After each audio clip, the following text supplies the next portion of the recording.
Bismillahirrahmanirrahim. Assalamualaikum warahmatullahi wabarakatuh.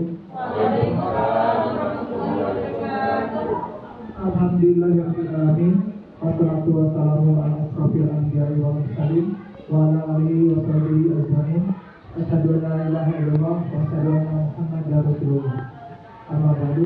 Yang terhormat Bapak Kepala Sekolah SMP Negeri 3 Provinsi atau yang mewakilinya, yang saya hormati para PKS dan yang saya hormati Bapak Ibu guru yang telah hadir dalam acara kegiatan ini. Pertama-tama marilah kita panjatkan puji dan syukur kepada Allah Subhanahu wa taala yang mana pada kesempatan ini alhamdulillah kita semua diberikan kesehatan sehingga dapat mengikuti kegiatan ini. Tak lupa salawat salam semoga tetap tercurah bersama kepada junjungan kita Nabi besar Nabi Muhammad Sallallahu Alaihi Wasallam, para keluarganya, sahabatnya, tabi'in juga kepada kita, mudah-mudahan mendapatkan ada husna nanti di bawah jaza wa akhir. Amin ya Allah dan Tuhan. Bapak Ibu semuanya, mohon maaf pada kesempatan ini saya selaku pengatur acara mengucapkan terima kasih atas waktunya. Dalam hal ini kita akan melaksanakan atau mengikuti kegiatan P2 yang akan disampaikan oleh rekan kita, yaitu Pak Heri Setiawan SPD. Insya Allah beliau akan menyampaikan tentang budaya positif.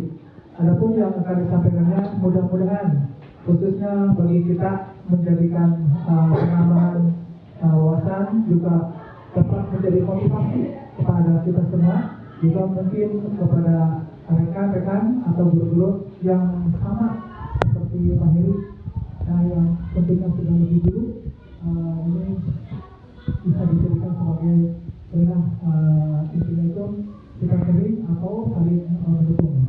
Baik, untuk mengefektifkan waktu saya persilakan kepada Pak Heri Setiawan SPD sebagai narasumbernya yang akan menyampaikan tentang budaya positif. Dengan segala hormat saya persilakan.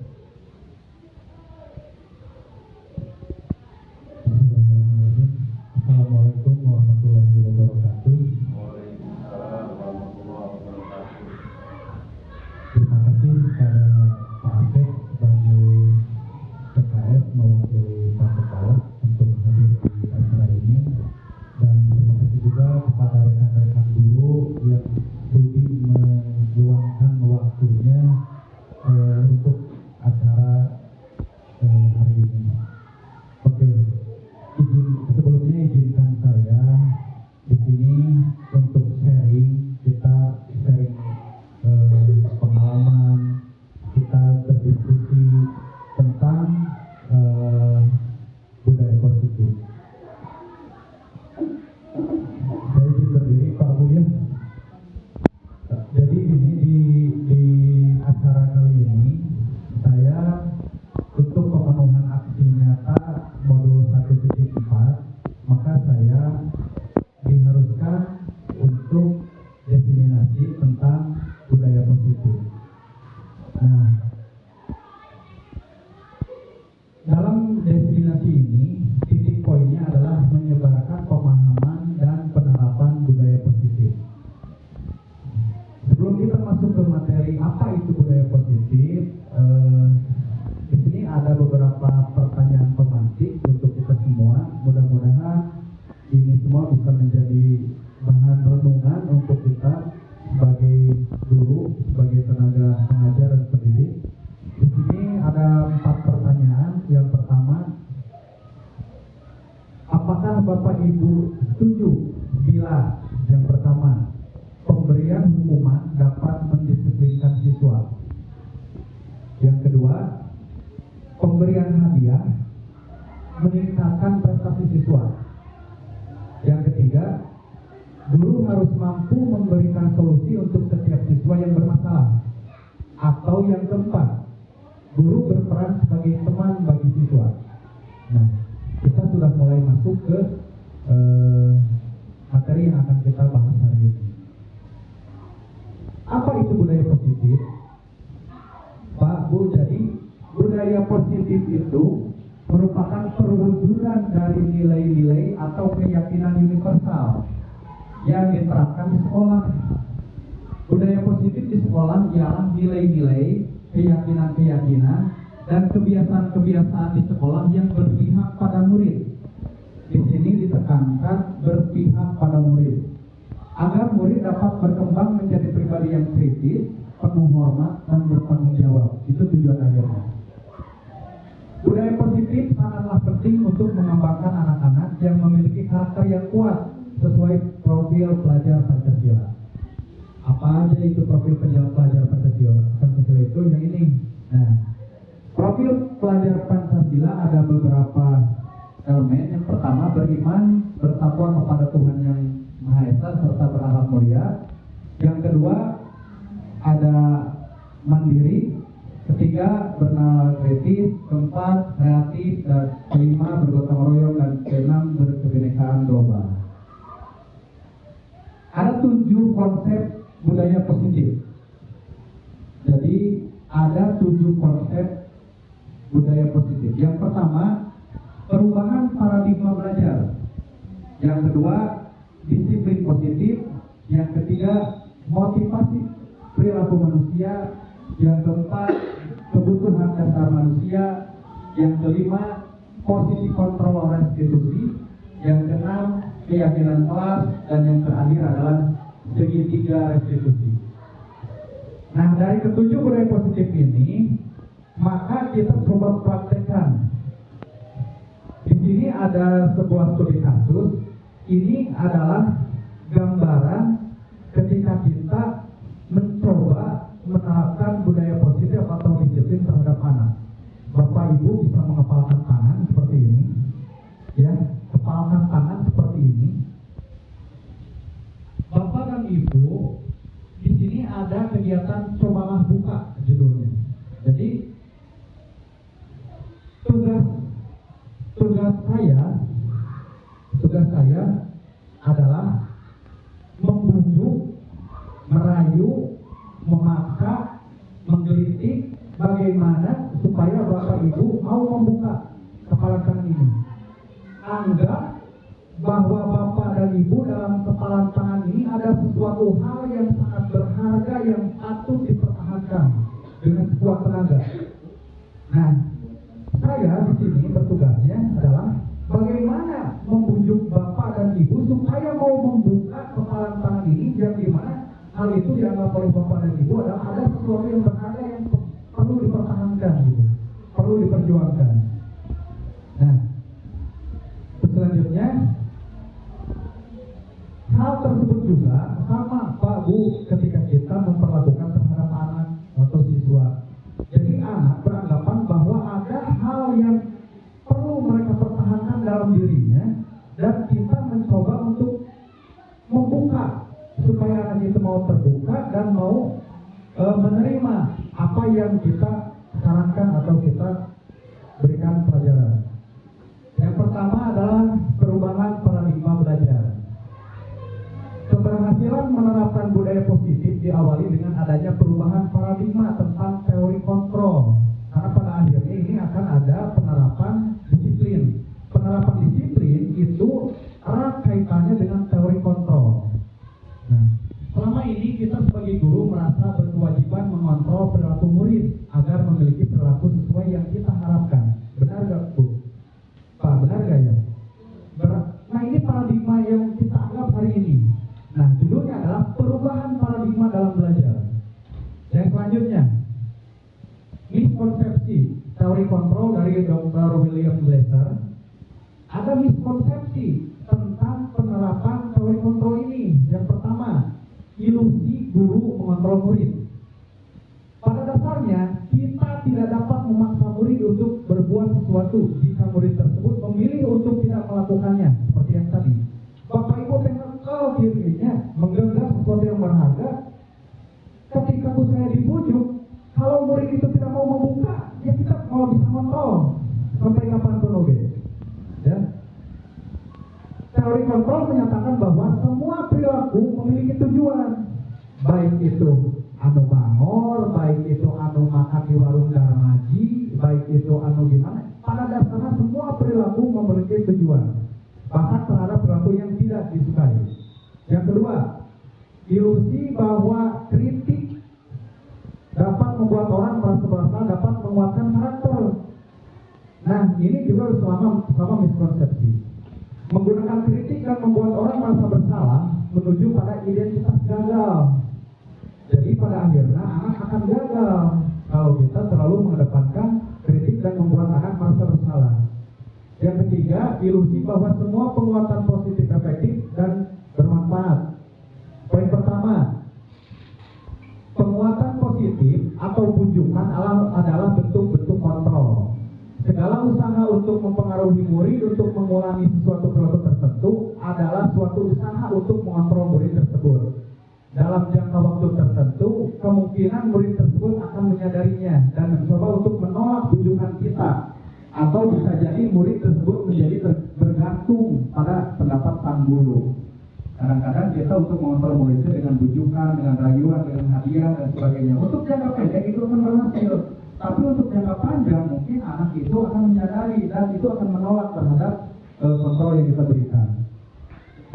Nah, ini Bu yang paling penting Pak Bu. Di sini ada dua perbandingan tentang stimulus respon dan teori kontrol. Stimulus respon biasanya ini paradigma sebelumnya, paradigma dulu, dan teori kontrol yang akan kita kembangkan mulai dari saat ini. Dalam stimulus respon itu beranggapan bahwa realitas kebutuhan kita itu sama. Tapi di dalam teori kontrol berpendapat bahwa realitas kebutuhan kita itu berbeda. Misalkan kita punya murid 30 di kelas, kalau dulu mah dianggap bahwa kebutuhan murid yang 30 itu dianggap sama. Padahal dalam teori kontrol kita harus beranggapan dulu bahwa dari ke-30 murid itu adalah berbeda. Yang kedua, dalam stimulus respon beranggapan bahwa saya bisa mengontrol orang lain. Pada kenyataannya dalam teori kontrol Anda tidak bisa mengontrol orang lain, hanya diri kita sendiri yang bisa kita kontrol. Yang selanjutnya, dalam stimulus respon beranggapan bahwa kita mencoba mengubah orang agar berpandangan sama dengan kita. Jadi, dalam stimulus respon beranggapan bahwa pokoknya budak teh harus sesuai dengan apa yang kita inginkan. Kudu, anu saya benar, eta anu benar. Tapi dalam teori kontrol itu beranggapan bahwa kita berusaha memahami orang lain, cara pandang orang lain terhadap dunia. Oh, ini mah berpandangan seperti ini terhadap dunia. Oh, ini mah berpandangan seperti ini. Kita memahami untuk itu, untuk perbedaan. Dan yang terakhir dalam stimulus respon, pemaksaan ada pada saat bujukan gagal. Ketika kita sudah membujuk anak itu gagal, maka pada akhirnya pemaksaan, diskriminasi. Tapi di dalam teori kontrol, kolaborasi dan konsensus menciptakan pilihan-pilihan baru. Jadi menciptakan kolaborasi, ketika tidak bisa ke saya, mungkin bisa ke Pak Asep, ketika tidak bisa ke Pak Asep, bisa ke Bu Irma dan sebagainya. Itu dalam teori kontrol. Oke, ada disiplin positif. Nah di sini disiplin itu berasal dari bahasa Latin, yaitu disiplinia, yang artinya murid atau pengikut. Atau juga bisa diartikan disiplin itu adalah belajar. Ya. Nah untuk menciptakan seorang pengikut, seseorang harus paham betul alasan mengapa mereka mengikuti suatu aliran atau ajaran tertentu. Jadi untuk menciptakan supaya anak itu bisa mengikuti kita itu, kita harus tahu dulu mengapa, apa alasan anak itu penting untuk mengikuti kita. Nah, untuk hal selanjutnya, supaya kita tidak capek dalam memahami berbagai karakter anak, maka kita harus memahami dulu motivasi perilaku manusia. Karena yang kita hadapi setiap hari itu adalah spesies manusia. Jadi kita harus tahu dulu motivasi perilaku manusia. Yang pertama, untuk menghindari ketidaknyamanan atau hukuman. Yang kedua, untuk mendapat imbalan penghargaan dari orang lain. Yang ketiga, untuk menjadi orang yang mereka inginkan dan menghargai diri sendiri dengan nilai-nilai yang mereka percaya. Sebagai contoh, ini motivasi perilaku manusia, ini umum biasanya.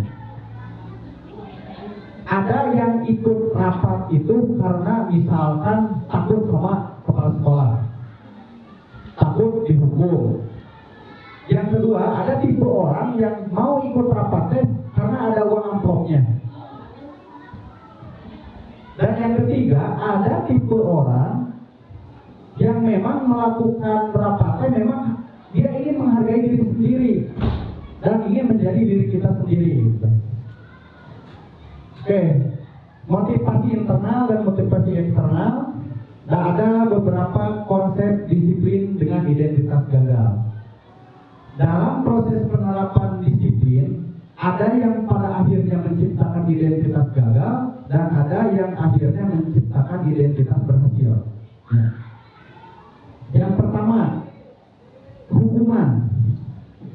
Tipikal hukuman dalam menciptakan proses disiplin, yang pertama biasanya ciri-cirinya yaitu pertama menyakiti, yang kedua membuat tidak nyaman, yang ketiga membuat murid takut, yang keempat memaksa, yang kelima murid menjadi rendah diri pada akhirnya.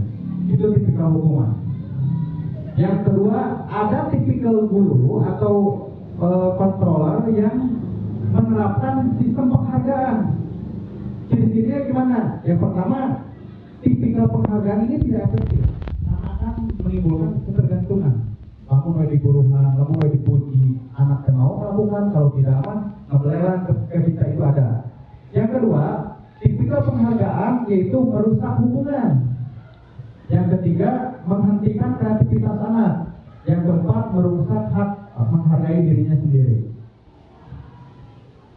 Tipikal yang ketiga, ada tipikal konsekuensi, yaitu yang pertama biasanya tipikal ini yaitu penguatan jangka pendek, yang kedua perlu monitoring berkepanjangan, yang ketiga stimulus respon, yang keempat murid menghormati peraturan.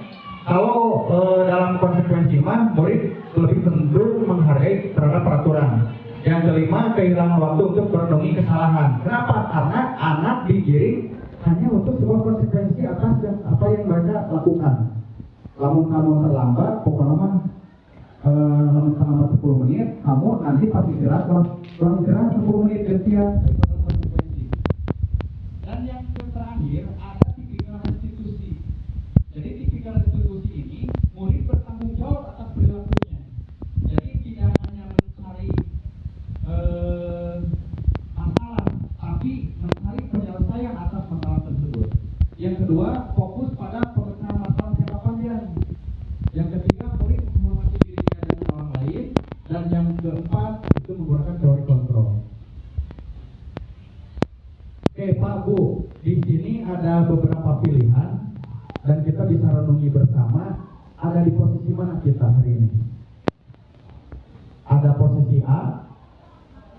Ini misalkan ada sebuah kasus anak yang tidak mengerjakan PR. Kita renungi, kita ada di posisi yang mana ketika ada anak yang tidak mengerjakan PR. Yang A, kamu tidak mengerjakan PR, keluar dari kelas sekarang. Yang kedua, orang tua kamu bekerja keras untuk membiayai sekolah kamu. Masa kamu tidak mau mengerjakan PR? Ada tipikal ketiga, kamu kan mau jadi orang pintar, ayo dong rajin belajar dan kerjakan PR kamu. Ada tipikal keempat, kamu tidak mengerjakan PR, konsekuensinya apa? Dan ada tipikal yang kelima, supaya kamu bisa mengerjakan PR tepat waktu, apa yang harus kamu lakukan? Nah, tentang pemecahan masalah setiap hari untuk penerapan disiplin, kita bisa merenungi sudah ada di posisi mana kita hari ini. Ini adalah langkah-langkah untuk merubah paradigma belajar kita. Nah, penjelasan yang dari tadi, yang A itu menggambarkan seorang guru penghukum. Yang kedua, menggambarkan seorang guru pembuat merasa bersalah. Yang ketiga, menggambarkan posisi guru sebagai teman.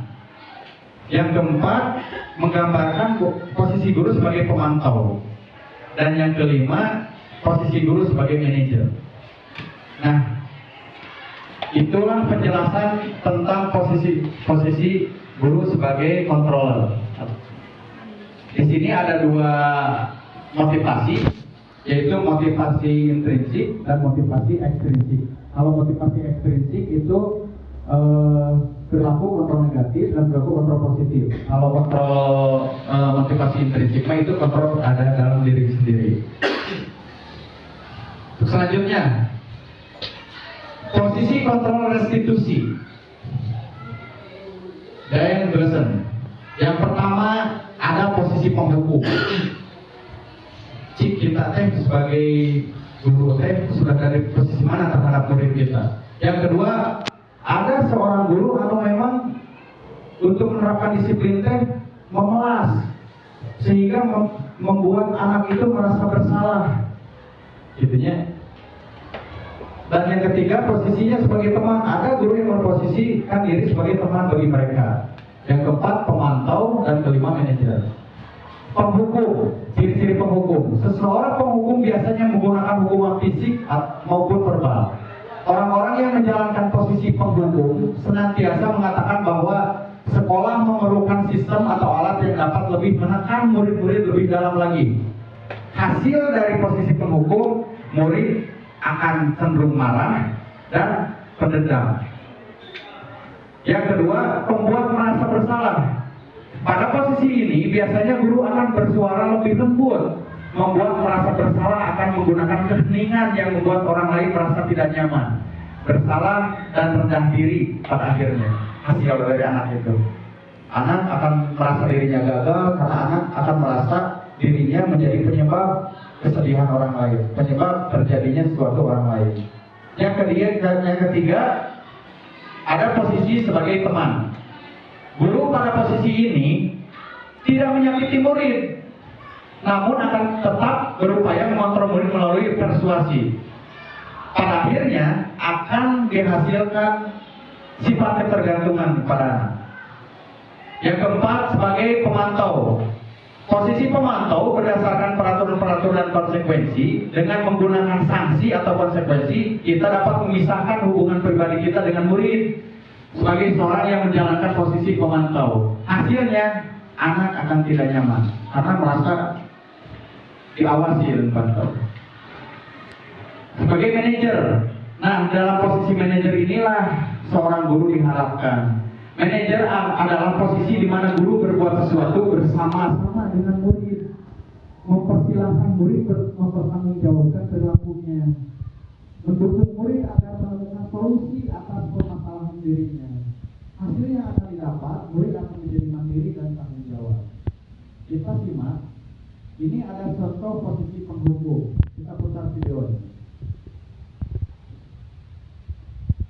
Kita simak bareng-bareng.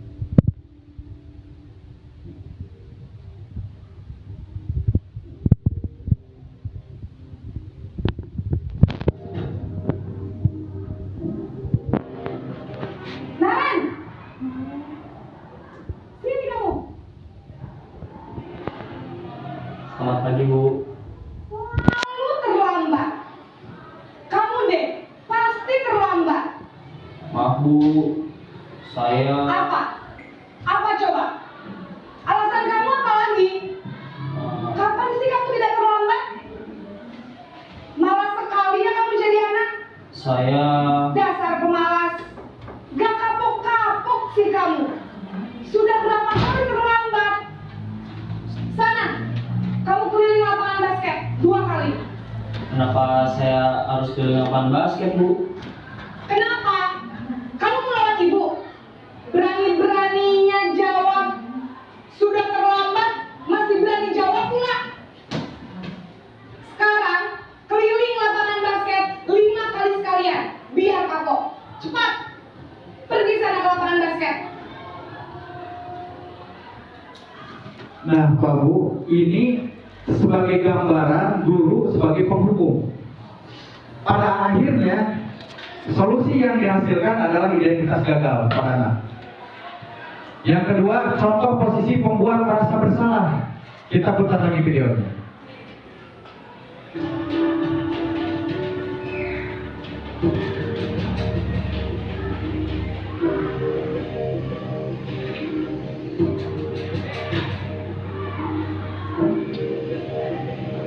Naran,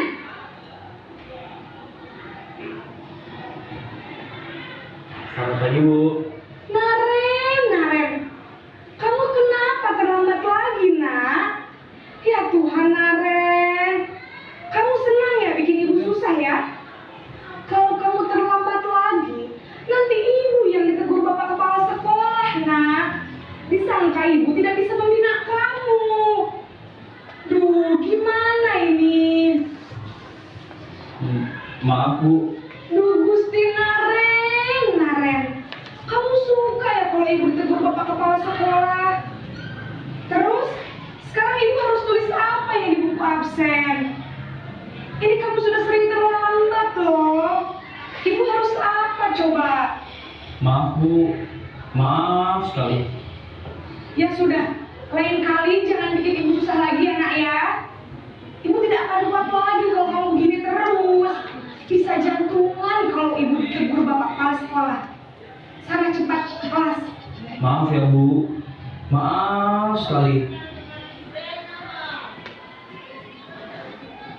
Nah, pada posisi pembuat merasa bersalah, ini juga akan menghasilkan identitas gagal kepada murid. Karena murid akan merasa dirinya tidak berguna. Murid akan merasa dirinya menjadi penyebab atas ketidaknyamanan orang lain. Dan yang ketiga, ada posisi guru sebagai teman. Kita lihat lagi, ada cuplikan videonya.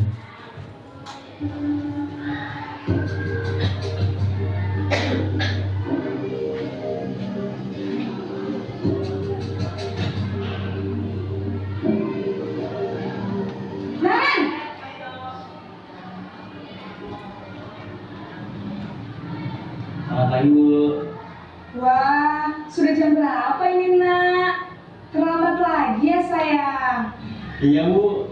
Habis ibu saya lupa bangunkan saya, Bu. Kamu malah menyalahkan ibu kamu. Kamu bukannya anak yang larinya paling kencang. Kok terlambat sih? Iya, Bu. Saya memang terlambat bangun tadi. Jadi, biarpun saya lari kencang, tetap gak kekejar, Bu. Ya sudah sana. Nanti lain kali larinya lebih kencang lagi ya. Biar gak terlambat lagi. Bikin seneng ibu. Demi ibu. Bisa kan? Bisa lah, Bu. Ya sudah sana masuk kelas. Ibu beresin urusan absen kamu. Kamu ini ada-ada saja. Nah, dalam posisi teman ini juga sama. Ini akan merusak hubungan. Anak tidak akan belajar atas kesalahannya karena anak akan merasa setara dengan guru. Tidak ada fungsi kontrol di sini. Oke, tetap pada akhirnya akan menciptakan identitas gagal terhadap anak. Untuk selanjutnya ada posisi kontrol atau pemantau. Ada tipikal guru yang memposisikan dirinya sebagai pemantau. Ada sebuah videonya, kita lihat cuplikannya.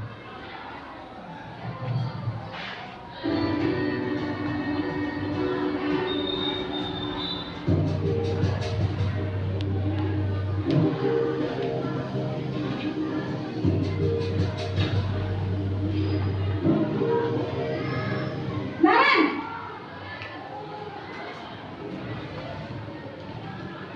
Selamat pagi, Bu. Naren, apa peraturan sekolah kita tentang jam berapa kita harus masuk sekolah, nak? Kita harus di sekolah jam 7, Bu. Iya betul, sekarang sudah jam 7.20. Naren sudah tahu konsekuensinya jika terlambat hadir. Paham, Bu. Saya harus tinggal kelas pas jam istirahat selama 20 menit. Iya benar, konsekuensinya demikian. Jadi nanti jam 9.30 pas istirahat, kamu harus tinggal di kelas, kerjakan tugas tambahan untuk ketertinggalan kamu, ya? Baik, Bu. Nah, Pak Bu, dalam posisi sebagai pemantau ini, anak cenderung menghargai peraturan yang ada. Anak tahu konsekuensi dari apa yang dia lakukan. Tapi hanya sedikit, anak akan merasa tidak nyaman dengan posisi ini. Karena merasa selalu dipantau. Dan yang terakhir ada posisi kontrol sebagai manajer. Ada guru yang memposisikan diri sudah di tahap ini, di level ini. Di level manajer. Ada sebuah videonya, kita coba putar.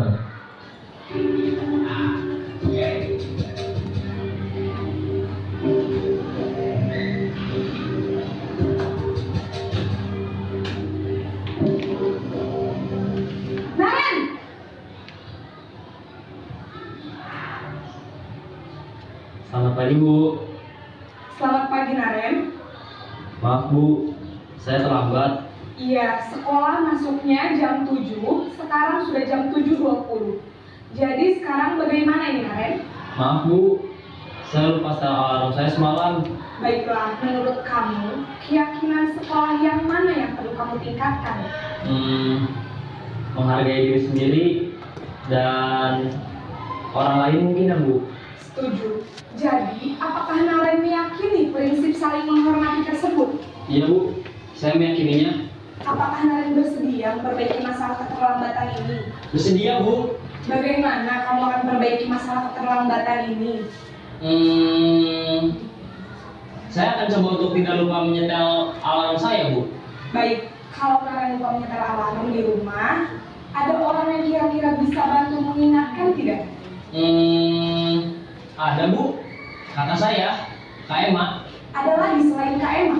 Selain Kak Emma, ada ibu saya. Baik, jadi yang mengingatkan Naren adalah Kak Emma dan ibu kamu ya? Kira-kira akan mulai setel alarm kapan nih, Naren? Setelah pulang sekolah, akan segera saya lakukan. Baik, jadi Naren akan setel alarm untuk bangun besok pagi dan akan diingatkan oleh kakak dan ibu dan Naren ya. Ada lagi yang mungkin perlu dilakukan, Naren, agar tidak terlambat bangun lagi? Tidak ada, Bu. Baik, Naren, terima kasih untuk kerjasama kamu. Sekarang kamu perlu kembali ke kelas untuk belajar. Baik, Bu. Terima kasih. Nah, dalam posisi manajer ini, Pak, Bu, guru hanya memandu, membantu anak untuk menemukan solusi atas permasalahannya sendiri. Guru tidak menyajikan sebuah solusi, tapi hanya memandu anak untuk menemukan solusi dan membantu menyelesaikan permasalahan tersebut. Sehingga anak merasa dihargai, anak merasa kemerdekaannya diberikan, dan anak juga tetap menghargai peraturan yang ada, menghargai keyakinan yang telah disepakati, dan mau merubah atas kesalahannya atas kemauan dirinya sendiri tanpa ada paksaan. Nah, di tahapan inilah, di posisi kontrol inilah diharapkan guru itu bisa berposisi di posisi manajer. Oke. Untuk selanjutnya, Pak, Bu, ada yang namanya keyakinan kelas. Apa itu keyakinan kelas? Keyakinan kelas adalah nilai-nilai kebajikan universal yang disepakati secara tersirat dan tersurat, lepas dari latar belakang suku, negara, bahasa maupun agama. Jadi beda antara peraturan dengan keyakinan. Jadi keyakinan itu dibuat atas dasar kesepakatan bersama antara guru dan murid. Ya. Oke, keyakinan sekolah atau keyakinan kelas. Yang pertama, guru berperan dalam mewujudkan terbentuknya keyakinan sekolah atau keyakinan kelas dengan adanya kesepakatan antara guru dan murid. Jadi di kelas itu kita bisa membuat sebuah keyakinan yang memang disetujui oleh murid dan guru.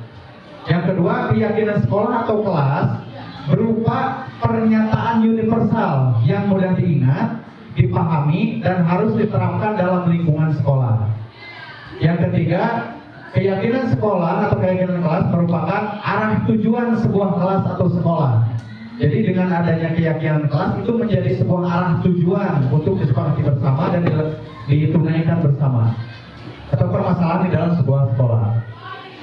Nah, contoh dalam pembuatan keyakinan kelas, kita bisa meminta pendapat murid-murid kita, siswa-siswa kita tentang apa yang mereka inginkan, apa yang boleh dan apa yang tidak boleh, sehingga pada akhirnya nanti bisa disepakati dengan yang namanya keyakinan sekolah atau keyakinan kelas. Konsep disiplin pendekatan restitusi. Ada hukuman, ada konsekuensi, ada restitusi. Itu ada 3 jenis. Ada hukuman, ada konsekuensi, ada restitusi. Restitusi adalah proses menciptakan kondisi bagi murid untuk memperbaiki kesalahan mereka, sehingga mereka bisa kembali pada kelompok mereka dengan karakter yang lebih kuat. Jadi Pak, Bu, kalau dalam restitusi guru berperan supaya anak bisa memperbaiki kesalahan mereka, tapi dengan membuat setelah penyelesaian masalah tersebut, pas anak kembali ke kelompoknya itu tidak kehilangan jati dirinya, tidak kehilangan karakternya, tidak minder. Jadi anak itu lebih percaya diri lagi dan mereka mau menyelesaikan permasalahan tersebut atas keinginannya sendiri tanpa paksaan dari pihak ekstrinsik. Ciri-ciri restitusi. Yang pertama, bukan menebus kesalahan, namun belajar dari kesalahan. Yang kedua, memperbaiki hubungan. Yang ketiga, restitusi adalah sebuah tawaran, bukan paksaan.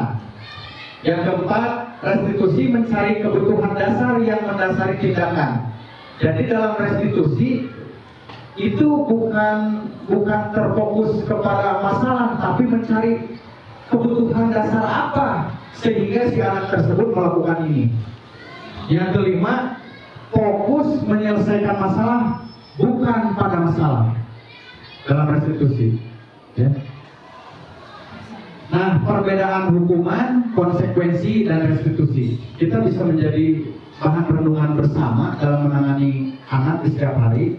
Apakah kita sudah menerapkan hukuman, menerapkan konsekuensi, atau menerapkan restitusi terhadap anak?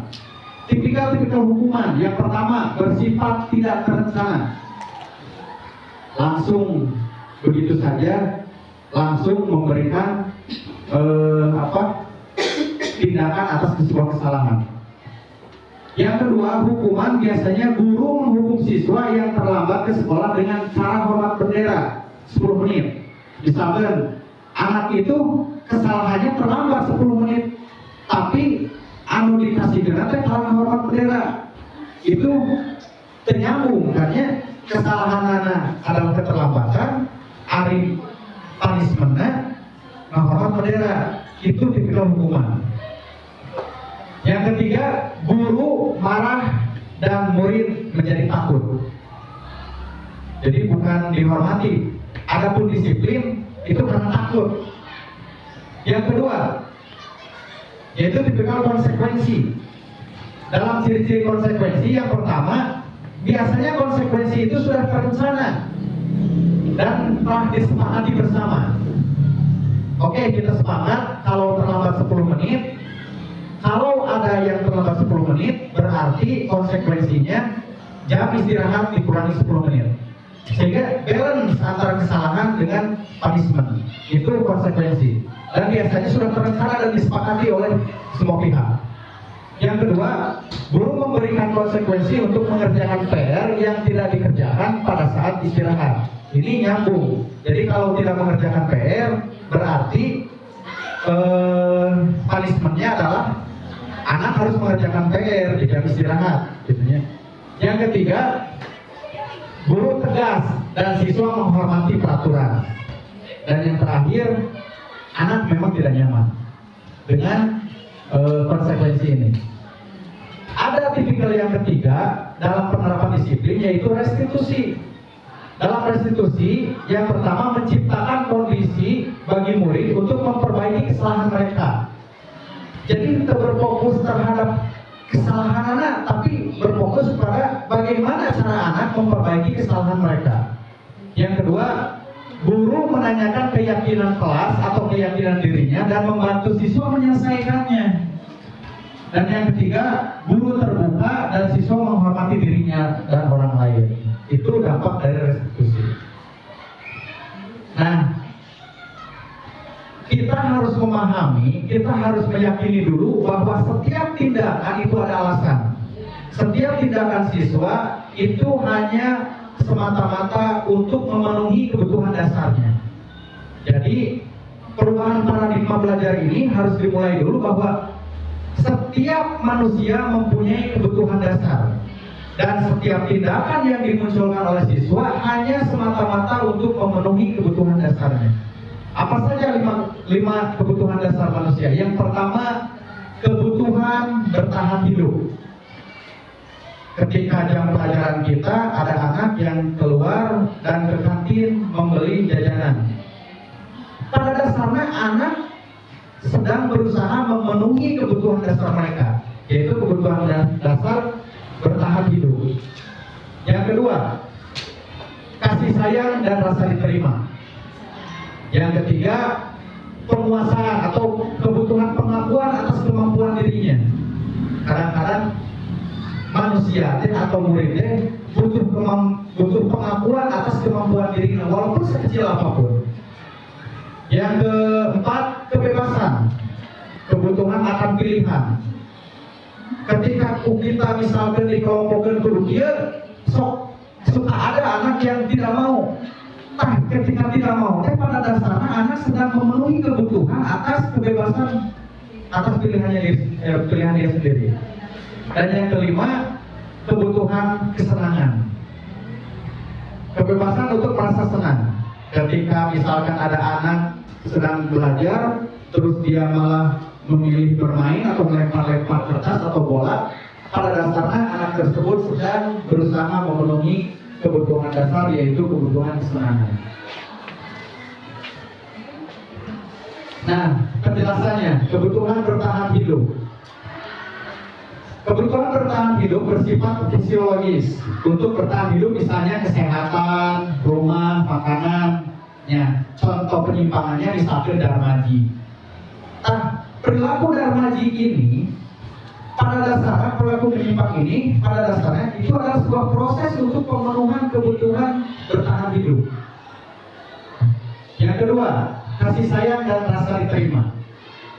Dalam kasus ini, kebutuhan untuk disayangi dan diterima meliputi kebutuhan akan hubungan dan koneksi sosial, kebutuhan untuk memberi dan menerima kasih sayang, dan kebutuhan untuk merasa menjadi bagian dari satu kelompok. Nah, ketika di kelas, terkadang ada anak yang tidak memperhatikan, karena itu pada dasarnya dia ingin disayang jadi bagian dari kelas ini. Jangan si awe anu diperlakukan baik teh, jangan si awe anu diberikan kesempatan untuk menjadi petugas upacara teh misalkan. Nah, yang ketiga yaitu kebutuhan dasar penguasaan, kebutuhan pengakuan atas kemampuan. Berhubungan dengan kekuatan untuk mencapai sesuatu, menjadi kompeten, menjadi terampil, diakui atas prestasi dan keterampilan kita, didengarkan, dan memiliki rasa harga diri.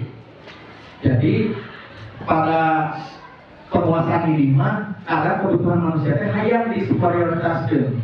Pingin kita teh anu dianggap lebih dari orang lain. Yang keempat, kebutuhan kebebasan, kebutuhan akan pilihan, kebutuhan akan kemandirian, otonomi, memiliki pilihan dan mampu mengendalikan arah hidup seseorang. Misalkan kerapihan atribut. Banyak anak misalkan ketika sudah ada sebuah keyakinan yang disepakati, misalkan baju harus rapi, dikedalami, atribut harus lengkap, tapi anak itu malah memilih tidak didalamkan misalkan bajunya. Pada dasarnya anak tersebut dalam berupaya memenuhi kebutuhan dasar kebebasan. Dan yang terakhir adalah kebutuhan dasar atas kesenangan. Kebutuhan untuk mencari kesenangan, bermain dan tertawa. Misalkan pada saat kita sedang ujian, malam secoretan, gambaran di mana. Nah itu kita harus memahami bahwa anak tersebut sedang berusaha memenuhi kebutuhan dasar atas kesenangannya.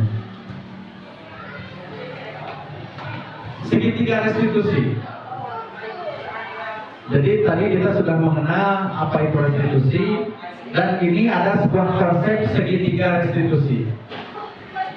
Segitiga restitusi adalah suatu dialog yang dijalankan guru atau orang tua agar dapat menghasilkan murid yang mandiri dan bertanggung jawab.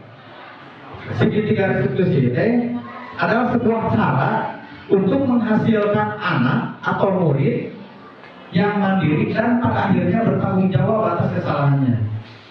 Nah ini segitiga restitusi, kita bisa lihat. Kita bisa awali dari yang bawah. Dalam segitiga restitusi, dalam posisi datar ya, itu ada yang namanya menstabilkan identitas. Itu langkah pertama. Tahap pertama yaitu menstabilkan identitas. Jadi ketika ada suatu permasalahan terhadap anak, langkah pertama yang harus kita lakukan adalah menstabilkan identitas anak tersebut dulu. Kalau sudah menstabilkan identitas, baru kita yang naik. Itu yang garis naik, itu adalah validasi tindakan yang salah. Setelah anak dikeluarkan, identitasnya dikeluarkan, baru kita validasi tindakan yang salah. Nah, setelah validasi tindakan yang salah, baru kita menanyakan keyakinan atau peraturan yang disepakati bersama. Dan biasanya di dalam posisi menanyakan keyakinan di sini juga sudah ditemukan solusi atas kesalahan yang telah dilakukan oleh siswa. Menstabilkan identitas yang pertama berdasarkan prinsip membuat kesalahan adalah bagian dari proses pembelajaran. Bahwa kesalahan itu adalah sebagian proses dalam pembelajaran. Makanya di dalam kelas itu harus diyakinkan bahwa ketika belajar dengan saya harus berani salah. Karena dengan hal seperti itu anak akan terbuka dan akan memicu kreativitas mereka dalam belajar. Kesalahan bukan akhir dari segalanya, bahwa kesalahan itu adalah bagian dari pembelajaran. Yang kedua, menggeser identitas gagal ke identitas sukses. Rubah paradigma kita semua yang tadinya menciptakan identitas gagal, kita geser menjadi bagaimana kita menciptakan identitas sukses. Misalkan anak yang melanggar peraturan karena sedang mencari perhatian adalah anak yang sedang mengalami gagal. Dia mencoba untuk memenuhi kebutuhan dasarnya, namun ada benturan. Langsung digeser. Jika kita kritik dia, maka kita akan tetap membuatnya dalam posisi gagal. Jika kita ingin mereka terreflektif, maka kita harus meyakinkan si anak dengan cara menggunakan kalimat, misalkan, semua orang pernah melakukan kesalahan. Atau Bapak Ibu tidak tertarik mencari siapa yang salah, tapi Bapak Ibu ingin mencari solusi dari permasalahan ini. Itu akan menciptakan identitas sukses. Anak tidak akan minder, anak tidak akan terpuruk. Nah, ini bisa mengubah situasi menjadi kooperatif. Yang kedua, dalam segitiga restitusi ada yang namanya validasi tindakan yang salah. Berdasarkan prinsip setiap perilaku berupaya memenuhi kebutuhan tertentu. Jadi kita yakini dulu bahwa setiap apapun yang dilakukan oleh anak itu pada dasarnya untuk memenuhi kebutuhan dasar mereka. Yang kedua, guru akan bergeser dari pemikiran stimulus respon menjadi proaktif atau fungsi kontrol. Yang tadinya stimulus respon, ayat kejadian baru ada tindakan, sekarang mah akan menjadi proaktif terhadap anak. Yang ketiga, mengenali dan mengakui kebutuhan murid akan memperbaiki hubungan dengan murid. Kita mengakui tentang kebutuhan-kebutuhan yang 5 dasar murid itu, maka kita akan pada dasarnya kita akan memperbaiki hubungan kita dengan murid. Kalimat yang guru katakan menggunakan nada tanpa menghakimi akan memvalidasi kebutuhan mereka. Contohnya, padahal kamu bisa melakukan hal yang lebih buruk dari ini ya. Nah, kalimat ini misalkan si A memukul si B karena kerahnya ditarik misalkan, memukul. Nah, memukul ini kan tindakan yang kurang benar. Tapi ketika anak melakukan memukul temannya, kita jangan langsung menghakimi, tapi ada kalimat pantas kamu melakukan itu karena kamu mempertahankan harga diri kamu. Padahal kamu bisa melakukan hal yang lebih buruk dari itu ya. Sehingga anak itu akan terbuka dan akan mau mengemukakan semua alasan mereka kenapa bertindak seperti itu. Yang kedua, kamu pasti memiliki alasan melakukan hal itu. Yang ketiga, kamu boleh mempertahankan sikap itu, tapi kamu harus menambahkan sikap yang baru. Nah, kita selipkan kalimat-kalimat positif di situ. Nah, yang terakhir dalam segitiga restitusi adalah menanyakan keyakinan. Dalam tahap inilah kita sebagai guru memandu anak untuk menyelesaikan permasalahan atas kesalahan mereka sendiri. Yang pertama, murid akan diberi pertanyaan-pertanyaan bermakna untuk memunculkan motivasi secara intrinsik. Yang kedua, murid mengaitkan keyakinannya dengan tindakan yang salah tadi yang dilakukan. Murid akan berpikir sendiri. Kita memberikan pilihan dalam segitiga restitusi, bukan menyodorkan sebuah solusi, tapi memberikan pilihan terhadap anak untuk menyelesaikan permasalahannya sendiri. Teori kontrol mengatakan bahwa kita pada dasarnya termotivasi secara internal. Ketika identitas sukses telah tercapai dan tingkah laku salah dapat divalidasi, maka anak akan siap untuk dihubungkan dengan nilai-nilai yang mereka percaya dan berpindah menjadi orang yang mereka inginkan. Pertanyaan-pertanyaan di bawah ini menghubungkan keyakinan kelas sekolah. Yang pertama, apa keyakinan kelas yang kita percaya? Yang kedua, kamu mau jadi orang yang seperti apa? Nah, dalam proses ini, Bu, ini ada beberapa skenario kasus. Misalkan saat pelaksanaan ulangan harian, Arin berusaha untuk melihat jawaban temannya atau mencontek. Ya. Nah, sebagai guru harus menyelesaikan masalah tersebut dengan baik menggunakan tahapan segitiga restitusi.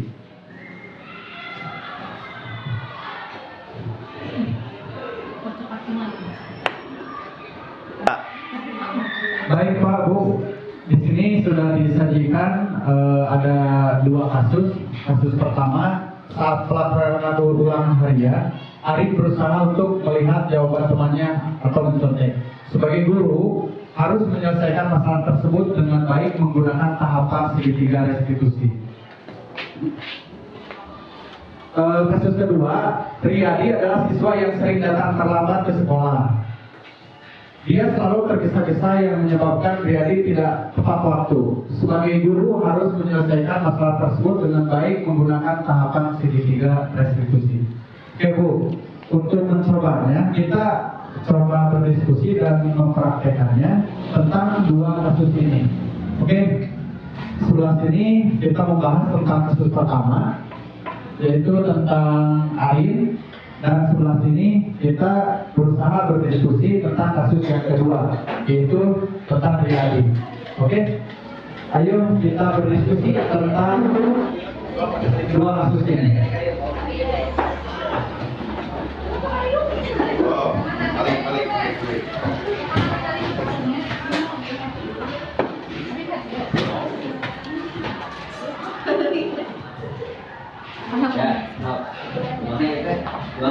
Gimana pagi-pagi?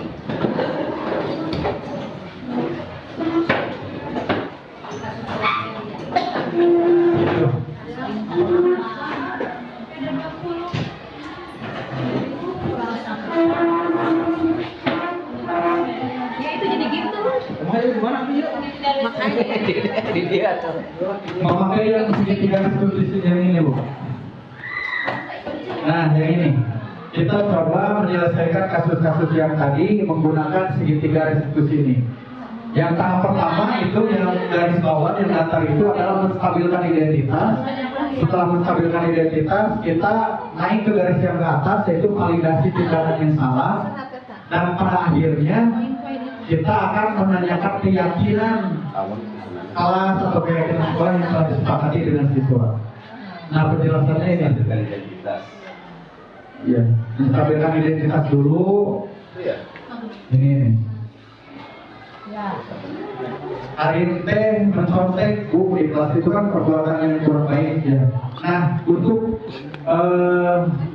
membuat Arin itu belajar atas kesalahannya, kita menggunakan segitiga restitusi. Nah, kita berdiskusi langkah apa saja, pertanyaan apa saja yang akan disampaikan ke Arin, terus nanti dalam prosesnya, dalam menstabilkan identitas, pertanyaan apa saja yang akan disampaikan, dalam tahapan validasi tindakan yang salah, apa yang akan disampaikan kepada Arin, dan tahapan menanyakan keyakinan, apa saja pertanyaan apa saja yang akan disampaikan kepada Arin. Mulai Pak. Nah, kasusnya yang hari ini. Yang lihat di pokok. Nah, ini boleh difoto untuk ini, untuk grup sebelah sana kasus 1. Kasus 2 untuk sebelah sini yang Riyadi. Permasalahannya dia sering terlambat datang sekolah. Nah, dalam penyelesaian masalah ini kita menggunakan segitiga restitusi. Kita berdiskusi dalam validasi tindakan yang salah. Di Mariadi. Dia tuh yang lambat lah itu. Makanya jadi itu tergesa-gesa.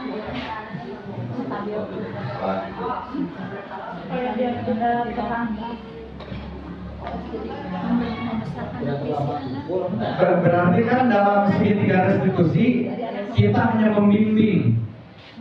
Biarkan anak yang menemukan solusi atas kesalahan mereka. Nah, pertanyaan-pertanyaan apa yang akan kita munculkan dalam tahapan-tahapan ini? Dalam menstabilkan identitas, misalkan pertanyaan apa yang akan disampaikan kepada si anak supaya anak bisa Pandangan gitu. terbuka. Terus dalam validasi tindakan yang salah, pertanyaan-pertanyaan apa sebagai pengajar ke anak supaya anak mau mengakui atas kesalahannya sendiri tanpa kita paksa, tanpa kita beritahu bahwa kamu salah. Seperti itu dalam segitiga restitusi. Kita hanya memunculkan pertanyaan-pertanyaan bermakna. Kita kalau bisa terlambat itu juga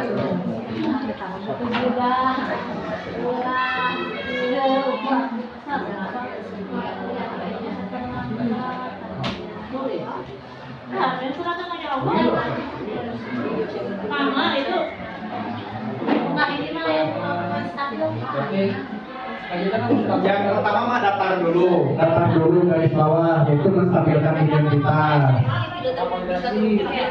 Langsung yang kedua, menanda, itu mah tesnya lebih tinggi, yaitu validasi tindakan yang salah, sudah masuk ke situ. Dan pada akhirnya penyelesaian, menutur.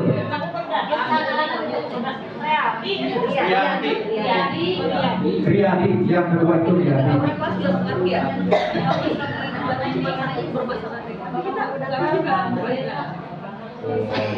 Kita simulasi seolah-olah kita menemukan permasalahan seperti ini, dan saya yakin Pak Bu dalam sehari-hari itu pasti akan terjadi permasalahan seperti ini.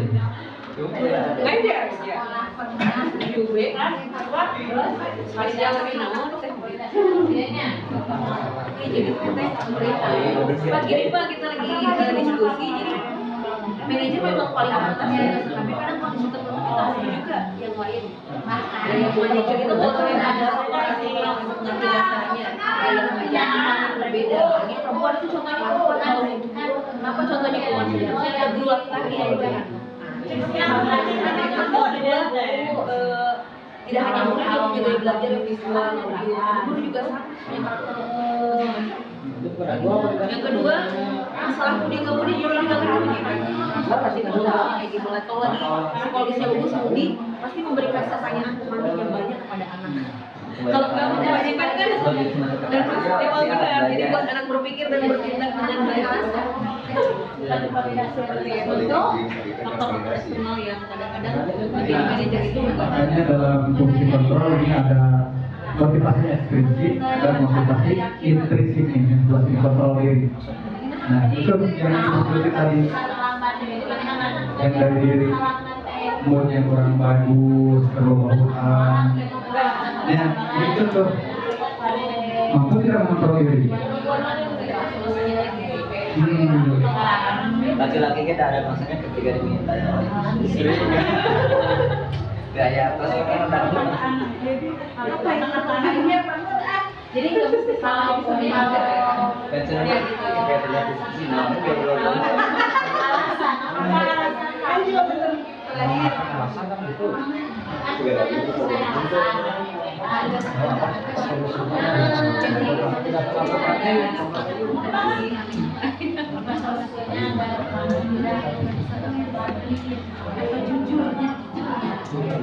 di mana Pak Bu sudah menemukan dalam tahapan segitiga restitusi Sudah ya. Insya Allah nanti kita akan praktekkan di real life-nya di sekolah kita, dan mudah-mudahan ini bisa menjadi sedikitnya motivasi untuk kita sebagai guru dalam menghadapi kondisi-kondisi yang ada di sekolah kita. Baik Pak Bu, sudah selesai diskusinya? Oke. Nanti kelompok dari tiap-tiap kelompok ada yang mewakili untuk menjabarkan hasil dari diskusi tentang penerapan segitiga restitusi. Oke, kita mulai dulu dari kelompok 1. Silakan Bu, siapa yang mau mewakili ke depan?